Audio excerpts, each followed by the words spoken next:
Achievement is really having a sense of accomplishment. I have done something and I'm proud of it. And it's personal. Achievement's a personal thing. Achievement does not have to be a massive outcome. It can just be little wins along the way. But what it does is it gives us a sense of accomplishment, a sense that we are progressing, a sense that we are doing good things and growing. For some people that maybe don't embrace their achievements as much, it can come from a lack of awareness about what an achievement really is. They could have accomplished a ton and just not see them as achievements. Maybe something's happened to them in the past, or they have some kind of fear, and so they don't tend to even see them as an achievement. The other thing is they sometimes don't give themselves permission.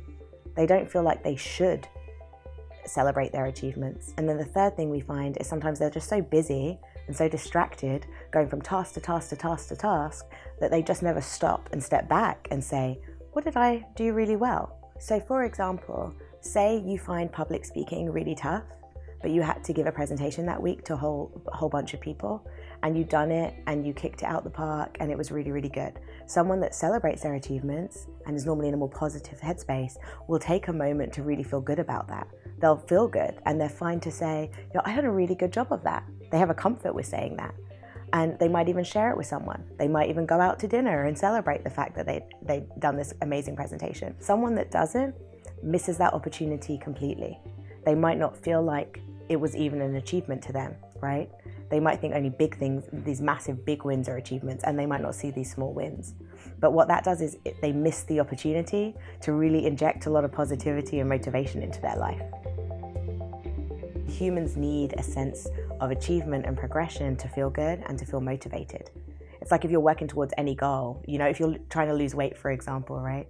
And you're working towards it, but you're not celebrating the fact that you've lost a few pounds or 10 pounds or whatever, you start lacking motivation. If you're not achieving anything, you're just kind of bumbling along in life, asking yourself, okay, what am I even doing if you're not achieving anything, right? So it's very linked to fulfillment. It's also linked to productivity. It's kind of like a snowball effect. Once you achieve something and you feel good, right, now you're in a really positive and productive space, so you have even more energy to give to something else and you're motivated to achieve even more. And you see it, like using the losing weight example, right? The first few pounds starts coming off and you're all motivated and you're all in, right? So just taking the moment to celebrate yourself and what you've accomplished then gives you more energy to go and do more. As you're probably seeing by now, a lot of these factors are very interrelated. So to be able to actually acknowledge your achievements, you have to be aware of what a meaningful achievement is to you personally to begin with, right? You also have to create space for it. And so here comes your alignment of task and time, because where is that space happening? What boundaries do you have in place to even have the mental capacity to see these things, right? To see clearly.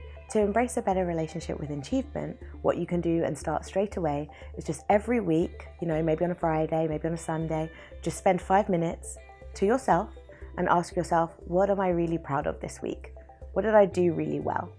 And then the key is to be really specific, what did I do really well? And what was it about me that was so good that made this happen? Like what was so valuable?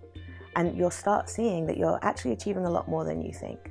But more importantly, if you're someone that's not comfortable with it, having that conversation with yourself and asking the question will help you build the comfort level. And the great thing is that this is something you can learn to do. So just because you might not be comfortable today, it doesn't mean that you can't get to a place where you are comfortable and where you are seeing your great achievements and building that motivation.